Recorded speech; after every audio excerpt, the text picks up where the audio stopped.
What is the worth of education if Sheelam, virtuous conduct, is not found in those who claim to have been educated? Develop a pure and strong character. Remember, most of you will get married and you will have the great responsibility of rearing up families. That is a very valuable opportunity. Learn to adjust your likes and dislikes to those of others. Learn the gentle art of sacrifice and service. Keep in mind, when you react angrily against your mother-in-law, that a day will come when you too will have daughters-in-law.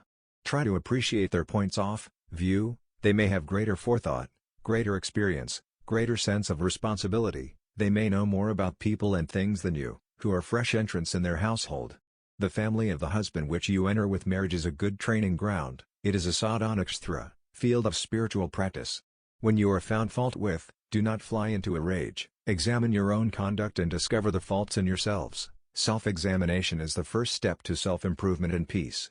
Do not exaggerate the faults of others, but give them a wide margin and see them as small. Exaggerate yours, see them big and strive to remove them fast. Take all fault-finders as your friends and well-wishers, for they give you warning signals in time.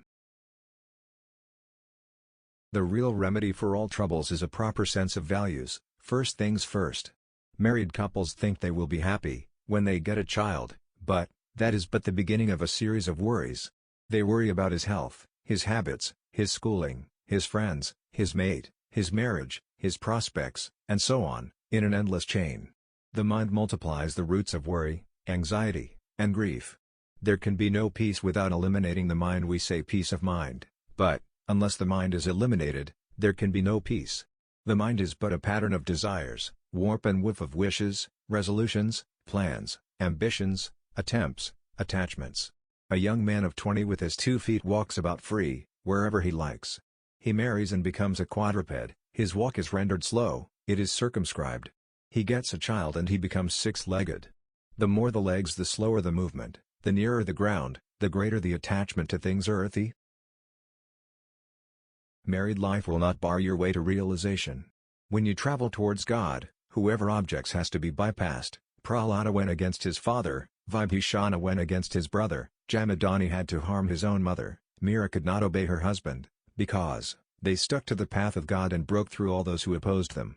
Young men like you have the problem, I know, of being forced to marry against your will by parents who seek to hasten you into marital security. You have to win them over and get their approval, as Shankara did when he wanted to enter the monastic order. But, let me tell you that married life and being a grihastha, householder, will not bar your way to realization.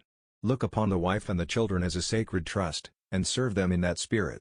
Prepare yourselves for a celibate and spiritual discipline from the age of 50. The 5 senses have to be mastered, by the time 5 decades of your life are over. The conclusion of 6 decades means that you have conquered the 6 foes of man: lust, anger, greed, attachment, pride and hate. When you are 70, you must have become ready to merge with the 7 sages, the 7 seas and the 7 colors of the solar ray. That is to say, you must be far, far above mundane desires and ideals, and as near the point of mergence as possible, through sadhana.